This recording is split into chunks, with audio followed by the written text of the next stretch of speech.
Feed back values and expectations. Feedback اور proper feedback دینا جو ہے وہ بیٹر مینجمنٹ کے لیے بہت ضروری ہے. ہم نے اس کے بارے میں پہلے بھی بات کی تھی اور اس کا تعین کیا تھا کہ فیڈ بیک کا نیچر جو ہے وہ کیا ہو سکتا ہے. لیکن giving feedback at the proper time and also communicating the values and expectation from students is highly important in managing the classroom well. ہم جب فیڈ بیک کی بات کرتے ہیں تو اس چیز کا خیال رکھیں کہ جو فیڈ بیک ہے ہم اسٹوڈنٹس کو بہت ریگولر انٹرولس پہ دیں. اگر جب آپ کوئی کانسیپٹ جو ہے اسٹوڈنٹ کو پڑھاتے ہیں تو آپ کو یہ کیسے پتا چلتا ہے یا اسٹوڈنٹ کو یہ کیسے پتا چلتا ہے کہ وہ کانسیپٹ اس نے سیکھ لیا ہے. ایک تو اس چیز کا خیال رکھیں کہ کنسالیڈیشن آف کانسیپٹ بہت اہم ہے. عام طور پر یہ دیکھا جاتا ہے کہ ایک ٹرم میں ہم ایک کے بعد ایک کانسیپٹ دیے چلے جاتے ہیں without taking appropriate feedback. اس کا نتیجہ یہ نکلتا ہے کہ اسٹوڈنٹس جو ہے اس کی جب کانسیپٹ کی کنسالیڈیشن کی سٹیج آتی ہے تو ہم اگلے کانسیپٹ پہ چلے جاتے ہیں اور نہ ہی ہم اس موقع کے اوپر پراپر فیڈ بیک دیتے ہیں. اس کا جو نتیجہ ہے وہ یہ نکلتا ہے کہ اسٹوڈنٹ جو ہے ہی اور شی از اٹرلی کنفیوزڈ. اور جب اسٹوڈنٹ کنفیوز ہو جاتا ہے تو اگلا کانسیپٹ سمجھنے میں اس کو دقت پیش آتی ہے اور وہ دقت اس کو پیش اس لیے آئے گی کیونکہ جو پچھلا کانسیپٹ ہے جو کہ اس کانسیپٹ پہ بلڈ ہو رہا ہوتا ہے وہی ٹھیک طرح سے سمجھ میں نہیں آیا.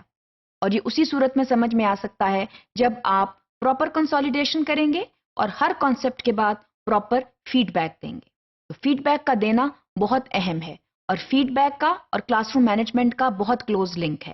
اور وہ لنک یہ ہے کہ جب کانسیپٹ ہی سمجھ میں نہیں آئے گا کیونکہ پراپر فیڈ بیک نہیں دیا گیا تو پھر ظاہر ہے کہ اسٹوڈنٹس فرسٹریٹ ہو کر بیہیویئرل ایشوز جو ہیں وہ کریٹ کریں گے. سو please make sure that you give positive feedback to student because positive feedback leads to proper behavior. یہ جو ہے وہ stars کی صورت میں بھی ہو جاتا ہے اور اس کے علاوہ verbal feedback بھی ہو سکتا ہے, وہ written feedback بھی ہو سکتا ہے, لیکن feedback کا مستقل ہونا اور اس کو کریکلم کا حصہ ہونا بہت ضروری ہے. ہم نے اس سلسلے میں فارمیٹیو اسیسمنٹ کی بات کی تھی اور یہ کہا تھا کہ جو فارمیٹیو اسیسمنٹ ہے it is a continuous kind of assessment جس میں ٹیچر جو ہے وہ ہر کانسیپٹ کے ساتھ ساتھ اسٹوڈنٹس کو اس کو مطلع کرتا رہتا ہے یا کرتی رہتی ہے کہ اس نے کتنا سیکھ لیا ہے. So please make feedback a constant source of your instruction.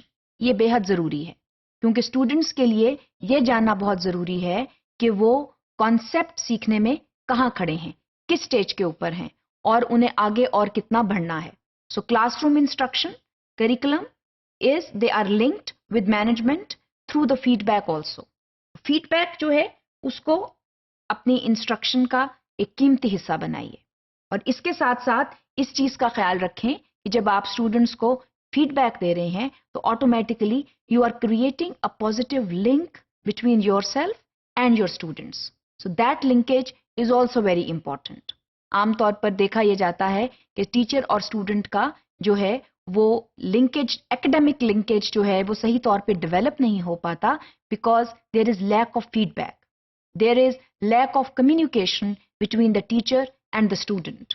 And a very positive way of communication is by providing adequate feedback to students. اس کے ساتھ ساتھ جو ویلیوز اینڈ ایکسپیکٹیشنز آپ کی ہیں اسٹوڈنٹ سے ریگارڈنگ دیئر ایکڈیمک لائف اور دیئر بیہیویئرل لائف اس کا بھی کمیونیکیٹ کرنا بے حد ضروری ہے. So feedback, values and expectations are extremely important when we are talking of classroom management. جب آپ اچھا فیڈ بیک دیں گے, جب آپ اسٹوڈنٹس کو یہ بتائیں گے کہ وہ کہاں تک پہنچے ہیں سیکھنے کے اعتبار سے تو ان میں موٹیویشن لیول جو ہے وہ بھی انکریز کرے گا. اور موٹیویشن لیول کا انکریز کرنا جو ہے وہ بہت ضروری ہے اگر آپ چاہتے ہیں that successful teaching and learning go on in the classroom. So please give good feedback to the students. Provide them with adequate feedback and the feedback should be at regular intervals so that students know where they stand in terms of their teaching and learning.